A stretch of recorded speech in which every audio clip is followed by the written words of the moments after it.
Hello my fellow Ghoul Renegade, and welcome back to a brand new video of Ghoulish Reacts.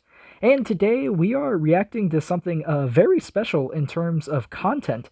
I'm actually going to be watching a brand new analog horror series known as Dreams of an Insomniac by a YouTuber named Pastra. Now, for those of you who've never watched Pastra, like myself, I've never seen any of his videos, but I certainly do know who he is, simply because I follow him on Twitter. Now, as an artist myself, it's only courteous of me to follow other artists, and when I saw this guy's monster designs, I was instantly hooked on his page. But I never actually explored his YouTube channel, and to be honest, since I've been on YouTube for so long, his channel has been recommended to me a bunch of times. I've just never had time to actually watch any of his videos. Now, this series has been passed around in my YouTube circle, specifically between people like Sheepy and Dags. Now, those two names should be very familiar, as they were featured in my Theft vs. Kane retrospective, and me and both of them kind of converse sometimes. Like it's kind of like on passing. Like, if they mention something, sometimes I like their comment, get into their conversation, yada yada, stuff like that. It's like more mutual interactions. I'm not saying we're like full-blown friends, but I could say we're more acquaintances than not. And Isaac, also known as I'm the Baddest, he also mentions Pastra a lot in some of his stuff too. And if a lot of you guys would know that Fiznom, one of the Fanverse developers, he's played games with Pastra as well, and so pretty much Pastra is pretty much really famous on Twitter, I guess, in a way. I've just never had a chance to watch any of his videos. So Dags and Sheepies kept talking about his new series, Dreams of an Insomniac, which is an analog horror featuring his monsters. The one monster that's kind of here down in the bottom right-hand corner is his monster known as Clyde. He's like this hoodie monster with horns. He's got like really long arms. He's got spines coming down the back, and he's got a really cool twisty tail. And the basic colors of this monster is like orange, yellow, black, and yeah, orange, yellow, and black, pretty much. And yellow. So yeah. Anyway, we're going to watch this video. I've never reacted to any of Pastra's videos. I've never watched any of his videos. This is the first time, so I think this is going to be pretty cool. So let us get into Dreams of an Insomniac by Pastra. Your name is Tommy Merrick. Okay. While visiting your old family home, you stumbled across a strange box of tapes in the attic. Out of curiosity, you decided to watch them on your old CRT. Okay, CRT TV, nice. You think they might be haunted. Oh yay, haunted tapes. Great start to a story. While watching the tapes, you begin to see and hear things that weren't meant to be there. For some reason, they felt oddly familiar to you. Dreams of an Insomniac, Volume 0. Okay, so also one more thing that I want to note before we fully dive into this. I'm also going to be reacting to all of the videos that he has here. This is just the very first one. It's like 14 minutes long. So anyway, let's keep going. Haunted Halloween PSA. Alrighty. So, public service announcement. Oh. Residents of Eastridge County were left baffled today at the news of a supposed break-in that happened in the early hours of the morning. The break-in occurred at the local Halloween retail store, Grimzo's, with the culprit of this break-in having stolen one thing, and one thing only. Yeah, so I got to the store early this morning and I see, of course, the doors smashed to a lot of pieces. Obviously I checked inside, all the shelves are everywhere, everything's smashed up pretty good. Buddy's still there though, so I guess that... Okay, so this guy's name is Rick Granum, and he's the store owner of this Halloween store, so he's pretty much describing the events of, like, he doesn't know who broke in, but he just knows somebody broke in, and how they took something from the store. The only thing that seemed to be missing was the costume, the wall. I don't know who takes just a costume. This bizarre set of events has left many residents baffled as to what the intentions behind this strange robbery were. No security footage could be collected to reveal the identity of the culprit, leading many to speculate who this mysterious costume thief really is. Were they under the influence? A young teenager desperate to have a costume for an upcoming party? Did this robbery even happen? As of right now, it's anyone's guess. Oh, if you ask me, this whole story is just a bunch of malarkey. Some kids break Sean in some Grimm. Halloween shop for a costume. Yeah, no, not even stealing any money. If kids break in there, they're stealing at least some money. It's just another trumped up story for a small newspaper in an uneventful town when the newspaper company's probably running broke in a few months. I wouldn't trust a single bit of it. Pretty much nothing from that newspaper can be trusted anyway. I love how this Sean character is noted as the skeptical civilian. And honestly, he is putting a lot of skepticism in. I can honestly essentially relate to this a little bit. As when I was growing up, I grew up in a small town. It's bigger now. Pretty much, it's considered a city, even though I'll never consider a city. I'll always think it's a town in my perspective. But the world, in the standards of the world, they'll consider it a city because of the population size. But yeah, the newspaper in like my town, they always were posting like some pretty good stories. A lot of it's local stuff, stuff that just happens in the town. Now, was there times where they were kind of like reaching for stories and people could tell they were reaching for stories? Yeah, sometimes, but it didn't happen all the time. But I can understand this guy's skepticism because I've kind of gone through the same thing and heard things that seem a little untrustworthy, and sometimes they're not. Oh, to think they said our small town representative was corrupt. Now, Whether you believe this ridiculous story or not, one thing is certain. Do not trust anyone you see wearing this costume on Halloween night. Okay, so this costume is called the Spooky Inmate. Ooh, interesting. Eastridge County has been left in a state of panic and disarray this Halloween night after the disappearances of 6 young children in the area. Oh, The geez. disappearances began at 6 o'clock sharp, with reports telling me that they continued through the night until finally coming to a stop exactly 1 hour later. All right, this is interesting. Okay, so judging by that Halloween costume, Pastra, I think he said this, or at least somebody I heard said this. He did say, or somebody said that this series does actually revolve around. I think it was actually Pastra who said this. That his series Dreams of an Insomniac does revolve around the monsters that he's created. So all of these characters that you see in this video, these are all his original creations. He pretty much owns these. Oh, well, actually, no, there is no pretty much about it. He does own these. Let's just be real here. So these videos, they all revolve around his original characters, monsters that he's created. So assuming of what the what that costume looks like, I'm assuming the first monster he's going to introduce is Clyde, and that is his main OC. That is the one he posts literally on every single one of his social media accounts. If you've ever followed Pastra, you know Clyde is his main monster. So I'm assuming that's where he's going with this. it all just happened so fast. Okay, Alex Williams, the guy who's witnessing the crime, right here, this dude, this is Pastra. That's who he's being played by. So this right here is Pastra. 1 minute we're having a regular Halloween night, everyone's trick-or-treating like normal, and next thing you know, here comes a mother around the corner who's looking for her kid. So we're all trying to help her out. We're looking up and down the streets for where this kid went. We don't think anything of it.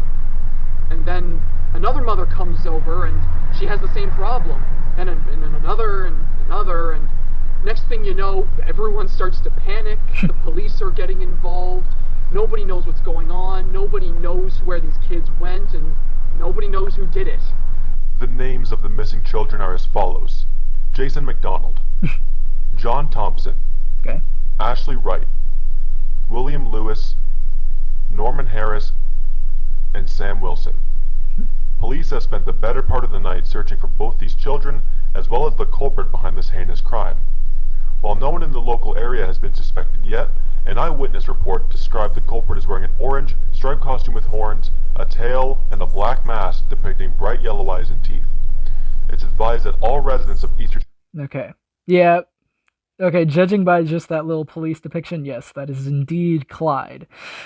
Eyewitness drawing of the culprit. Alright. County avoid anyone seen Do outside not of Vince's approach. description. Eastridge As County. well as this, an Interesting. officer on duty tonight had this to say regarding the matter. Officer Kruger. It breaks my heart to hear the horrible tragedy which has come over our town tonight.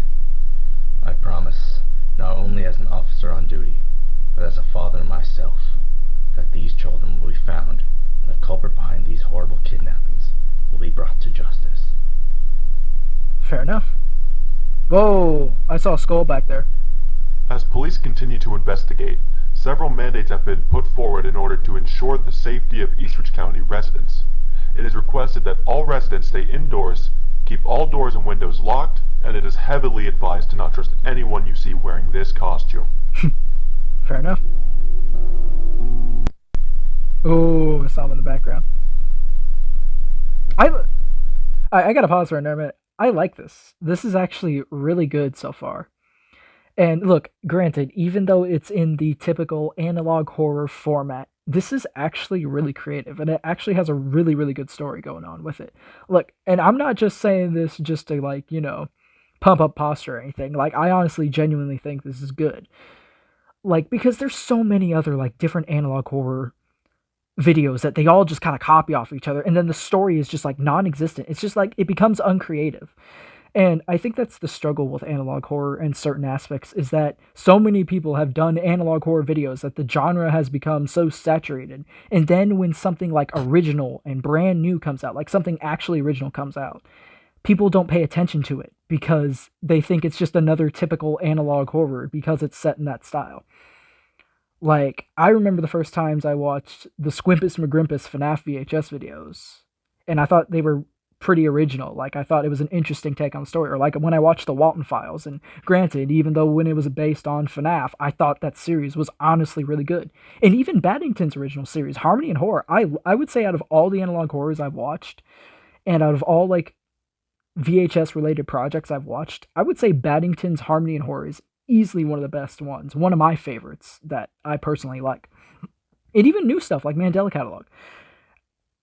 Like, all these projects, like, they all have their, even though they're set in the same genre, they all have their own original storylines. Like, they all take place in different places and times and dates, and all revolve around different characters. And that's kind of why I want to get into the storytelling side of my channel. I have a story I've been writing for a while, and I have like a document outlining everything about my story. I just got to sit down and film it. But I will mention there is going to be a downtick in videos, as very soon I'm going to be moving house. So, yeah, so if I don't post for a little bit, it's because I'm moving house, trying to get into the new place, and I'll resume videos from there. Of course, I'll still have to get a job, but we're not going to worry about that. But anyway, yeah, let's continue. I'm enjoying it so far. Let's continue. All right. East Ridge County Police. And one thing that's always interested me in videos like this, that are like this well made, I want to know what editing software these guys are using, because I would love to do this type of stuff where I have like little animatics and do this stuff. Like, I know Will Ryan from DA Games, I know he uses like Adobe Animate, and like he makes his own assets and he like animates all this stuff. I just want to know. Somebody hook me up, like something that's like maybe cheap or maybe affordable, or heck, even free, because I would love to make videos like this, honestly.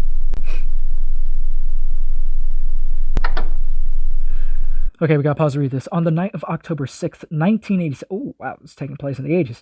1986, these photos were taken by a security camera located in the Grimso's retail store at exactly 6 a.m. Right.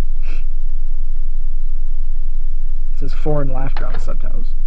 I don't know why. Lights appear to turn on by themselves. No disturbances are apparent. You know, I'm going to turn off the subtitles for this real quick.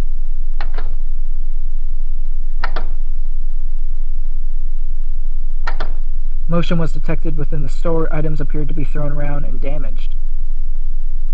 I can't really tell. Whoa! First contact. Oh, there's Clyde.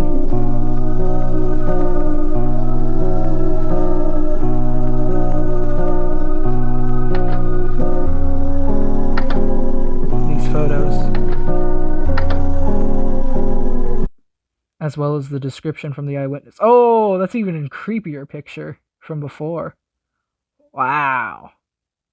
I wonder, I don't know, I wonder if Pastra drew both of those, because unless somebody helped him with that, I'm probably going to assume that he drew them, because they're in a series. It would make sense. It wouldn't make sense if he didn't draw them.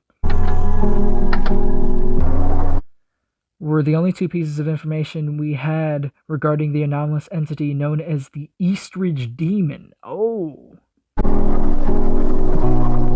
Clyde looks way creepier in that second picture. Hands down.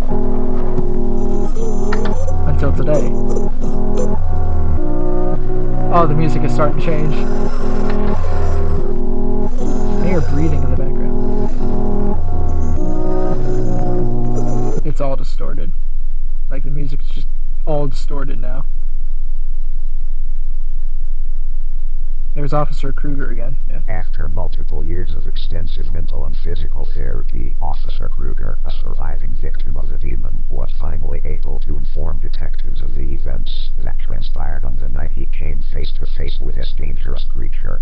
With the information he provided, we now have a better understanding of the capabilities of this threat and how our personnel can combat it. Okay. So you guys are going to combat a literal demon. Alright, fair enough. Firstly, the creature appears to be capable of causing both visual and auditory hallucinations to those that are within close proximity to it. This makes it incredibly difficult to locate and contain the creature. As a precaution against this, all ECPD personnel must operate alongside a fellow officer at all times. Okay. If you are alone at any point, attempt to locate your nearest fellow officer as quickly as possible. Do not let the demon fool you. Grab a hold of the nearest object you can to discern your surroundings. If you see or hear someone you know nearby, it is not them. Once you have located a fellow officer, vacate the area until the effects of these hallucinations begin to fade away. Alright. Secondly, physical contact with a demon is incredibly dangerous. Following his encounter with this creature, Officer Kruger had developed severe physical abnormalities which are still being treated to this day. The most significant of these abnormalities include discoloration of the skin. Disclosed. I didn't even get to read that. Severe. I gotta go back. Like, hold on. Let me put on the subtitles because maybe it'll tell me what it says. The most significant of these abnormalities include discoloration of the skin.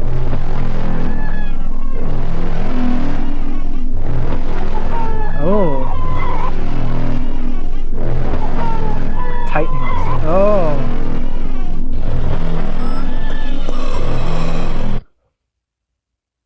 What in the world? What the heck was that sound?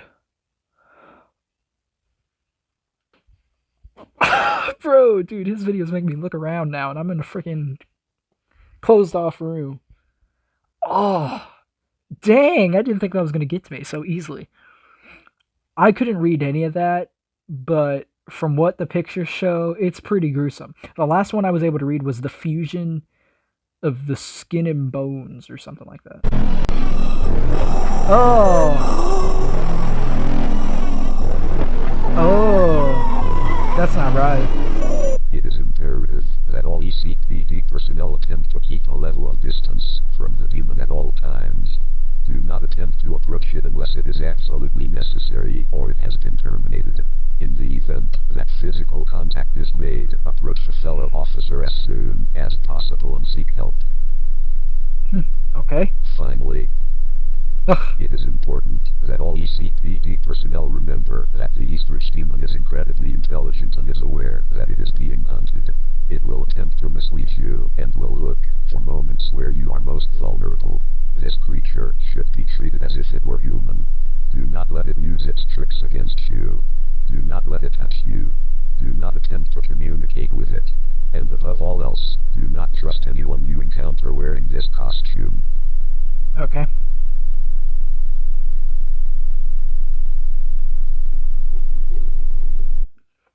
Beware the smiling snatcher. Ooh. Little poster art. Okay. I kind of like how he's like introducing his characters. I really do enjoy it. Oh. My lord, this is an old movie. Oh. Oh, this is from Evil Dead. That's not an old movie. I mean, it's an older movie. It's a good movie, nonetheless. Oh. As Ash just gets literally destroyed by skeleton arms. EAS, Emergency Alert System.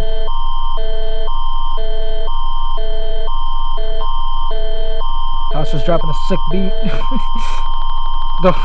Never mind, it's gone. Rules of the Season, presented by the Lankman Foundation. Oh! Illustrated by Mortimer Gray. Okay. So now I gotta pause this because I gotta explain this guy. Okay, so Lankman and Mortimer Gray. These are also two other original characters by Pastra. So we're gonna get introduced to more characters. As Halloween night begins to set in, all residents of Eastridge County should be reminded that the Smiling Snatcher is out tonight. Okay. This monster is very real and threatens the safety of all Eastridge County residents. But don't worry, so long as these 5 simple rules are followed, you have nothing to worry about. Nice. Rule number 1. Remember the curfew. No trick-or-treaters should be outside past 6 o'clock p.m. Okay. That is when the Smiling Snatcher comes out to play. Rule number 2. He's like, Keep all doors and windows in your house locked. That way the Smiling Snatcher cannot come inside. Rule number 3. You do not hear the knocking at your doors or windows. okay. I got you.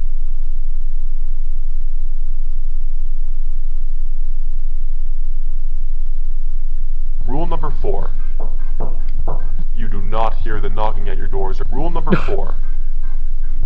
If you see or hear someone you know outside past curfew, that is not them. That is the Smiling Snatcher wearing their skin. Oh, jeez. Hey, And finally, there's Clyde. the most important rule of all. Rule number 5. Do not trust anyone you see wearing this costume. Okay.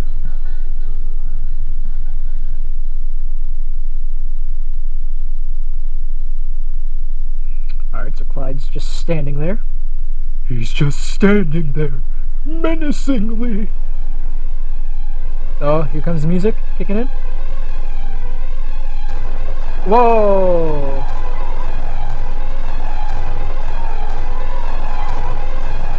Oh!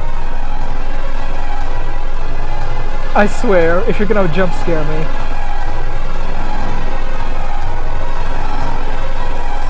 Oh, it's just getting worse. Oh, he's looking at me.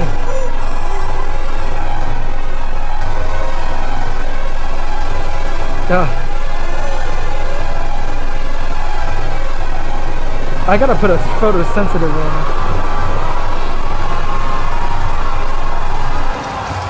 Oh. Oh, thank you. That was starting to hurt my eyeballs. And I can see perfectly fine. Is that it? Wow, that's it! Haunted Halloween PSA by Zachary Grignac. Yeah! AKA Pastra. Yeah, that was pretty good. I liked the whole thing. Like, there wasn't really a part that I had a complaint about other than I couldn't read the, what the side effects of the Eastridge demon, aka Clyde, touching you was. But yeah, I honestly liked it. Now, what I was trying to say before I, finished the video is that Mortimer Gray and Lankman, they're two other characters that Pastra has made. Lankman is like this tall guy, kind of like Clyde, and he wears a top hat. He's got a yellow face, red eyes. He smiles as well. And then Mortimer Gray was actually based off of, I think if it's the same Mortimer, if I'm correct, Mortimer was a character that was based off of Bendy and the Ink Machine that Pastra made. So I just thought I'd throw that out there. But yeah, other than that, that was pretty good. I have no complaints overall. Okay, our next video is In Loving Memory, Dreams of an Insomniac. So, let's get into it. Okay, there's Officer Kruger again, so we're picking up where we left off pretty much last time. Well, this whole thing is just a bunch of malarkey. A bunch of kids going into some Halloween store to steal a costume? Yeah, no. If you ask me, this whole thing is just some trumped-up news story for some small town... Alright, cut, come on. You think anyone's gonna believe this? We're trying to make a news story here, man. Come on. What do you mean we're running out of time? Fine, we'll use one of the older cuts. Oh, wow. Dreams of an Insomniac. Alright, here we go. Back at it again. In loving memory.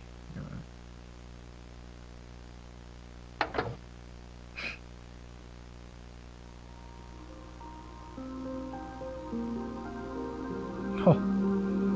In loving memory of Kenneth Kruger. 1956 to 1987. Oh, poor dude.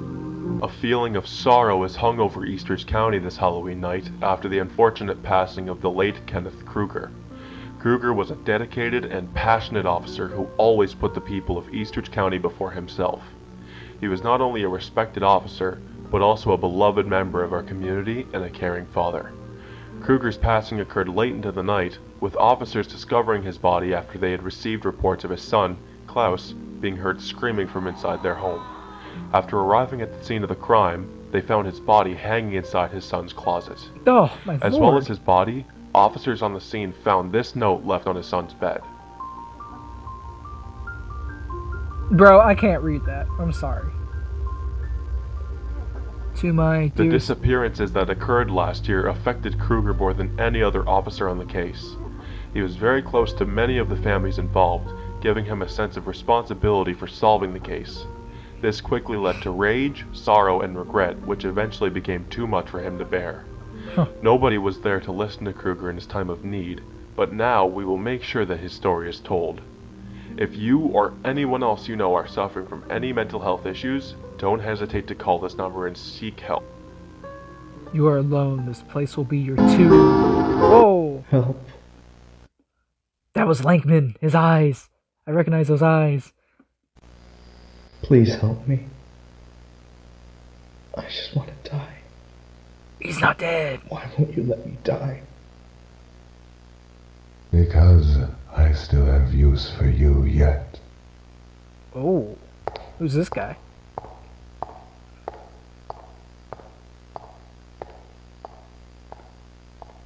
Oh, I can hear that go around my head. That's creepy. Huh. So that was in loving memory. Wow. Okay, that one was also pretty good. And so it also reveals that Kruger, quote unquote, died, but he's not actually dead, and he's being held captive by some new entity. Now, since they showed the red eyes of Lankman, I can only assume that it's Lankman, but if I am wrong later down the lines, then prove me wrong, I guess. Alright, so let's move on to the very last one then. Okay, our last video consists of Dreams of an Insomniac family photo album. And as judging by the screen, we have a very interesting picture of Lankman up here. Viewing of this tape is meant only for the eyes of authorized Foundation personnel. Alrighty? Was Lankman running his own company? Unsolicited viewings may lead to termination. Well, I don't want to be terminated, but I'm very soliciting, I'm unviewing this solicitedly, I guess. I don't know. Dreams of an Insomniac. Family photo album. Oh, I would like to note that this is the latest in Pastra's series. This was only released about a day ago, so let's continue on. Nonetheless.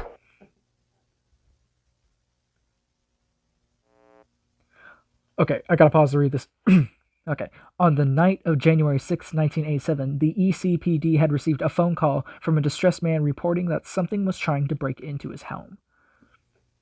I almost said house. That's why I was like, home. Upon the dispatcher's arrival, he, as well as anyone who else may have been living in the house, were reported missing. Oh, wow. The only evidence that could be found at the scene of the crime were a photo album, as well as a camcorder which seemingly contains footage of events which transpired on that night. Okay.